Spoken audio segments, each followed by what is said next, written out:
Board game tactics. Now, a board game is a defined simulation with some boundaries. This idea that we have a physical play area with a narrative, with rules that are there to convey that experience. Cards, dice, counters, tokens, miniatures.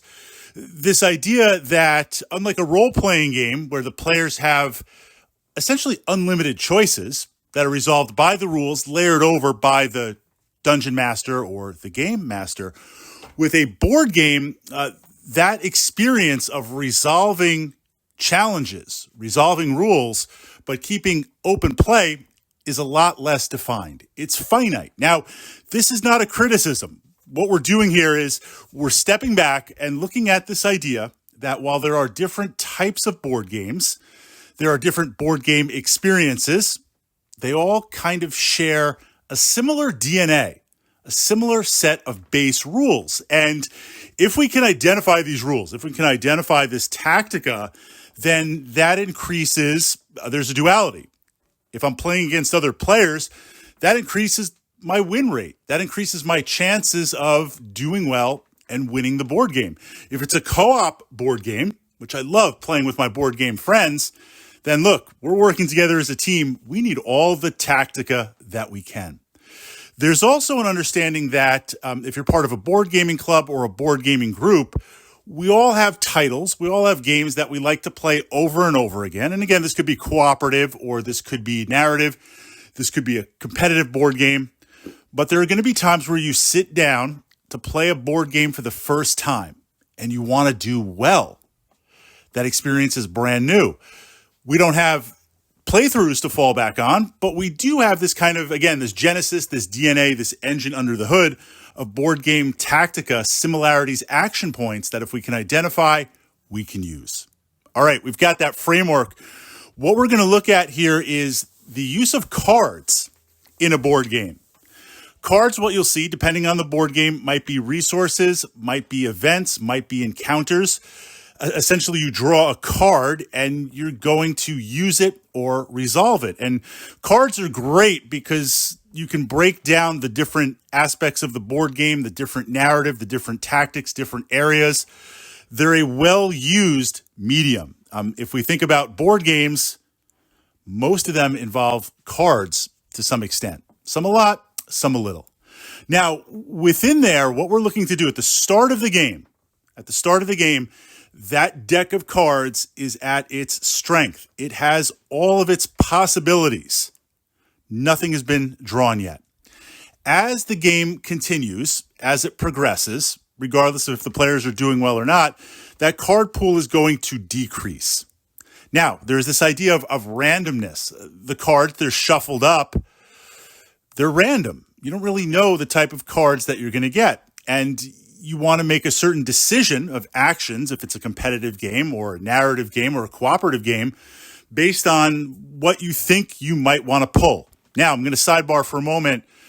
Within that deck of action cards or board game cards, yes, depending on the narrative, there might be an ability you have that lets you look at the deck or pick two cards, drop one, or flip a card over ahead of time, see what it is, put it back. There might be some rules to manipulate and give you some advanced knowledge, but for the most part, that deck is hidden. So how do we control that random? And I say control the random or influence the random because I don't know what I'm going to draw from that deck. Now, if you've played the game many, many times, then you're aware of the type of cards in there. But let's say again that this is the first time we're sitting down to play this game. I get an idea based on the rules, the type of cards in that deck. I'm going to give a real life example because, again, what we're looking here is that the tactica that you're going to layer over your own board games. I sit down to play Talisman. It's a game that I love playing, a lot of great experience for it. Pushed up some Talisman Tactica to the channel here under the Talisman playlist. But let's say it's the first time sitting down to play this game. Essentially, you move to a space and you draw a card and you resolve that card. You might have some choices on how to resolve it. Well, based on the rules, the cards roughly break down to encounters that you fight, objects that you find and get to keep, hirelings, NPCs, non-player characters that join your character, and then events. that you get to resolve that might affect you or might affect the entire group. So there's these categories of cards. If I can become aware of the categories, and this isn't cheating or power gaming, because the rule book will tell you, hey, these are the cards for the game that are going to drive the engine, and these are how the cards break down.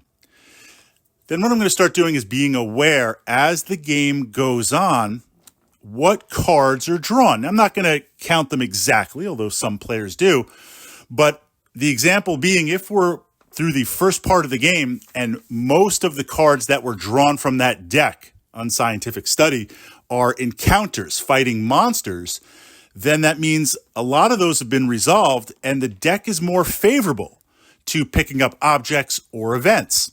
So my tactics might be, if I know a lot of the monsters have been in play and encounters cleared out, maybe I want to search a little bit more. Maybe I want to be a little bit more aggressive on pulling cards, because I'll tend to find more objects. I'll tend to find more events as opposed to fighting monsters. Likewise, if there's a powerful item in that deck, if I'm aware, hey, there's a powerful item like the Rune Sword or the Orb of Knowledge, we're looking at Talisman, at the start of the game, they could be anywhere in that deck. It could be the first card I draw. It could be the last card I draw. Statistically, it'll be somewhere in the middle. As that game goes on and it becomes less and less in the deck, if those items aren't drawn yet, then I know they're still in there, and my odds of randomly drawing it are increasing.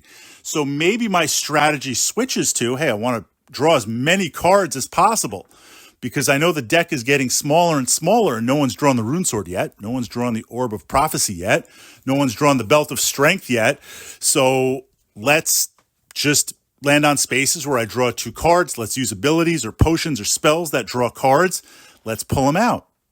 Let's shift it the other way, right? Again, and this is just an example, but looking at your own board game, I know these breakdown of the cards, and look, I've had a good start, right? The start of the game, I drew the Rune Sword. I've got the Belt of Strength. I've got a lot of gold. I've got some good followers. Like, I'm on a lucky streak. Well, if I know that most of the objects have been drawn from the deck and some of the events, that means that deck is now heavily weighted more towards encounters, more towards monsters. And there's some that are pretty weak, like a goblin. And then there's some that are like super strong, like a dragon. And if I draw an encounter like a dragon, it kills me. I lose all my gear. I lose all my stuff. And it's going to be very hard to catch back. So in that case, maybe I want to draw less cards, right? If I know the deck has more encounters at this point, maybe instead of landing on spaces that draw 2 cards, I want to draw 1. So this idea of, if I know roughly the types of cards in that deck, and as the game unfolds, I can influence, I can control the randomness of that deck by understanding, in theory, what's in play and what's available to draw. So, utilizing cards in board games, this tactica works to give you a favorable advantage in any game that uses cards. Now we've got to look at part 2, dice, understanding the dice of board game tactics.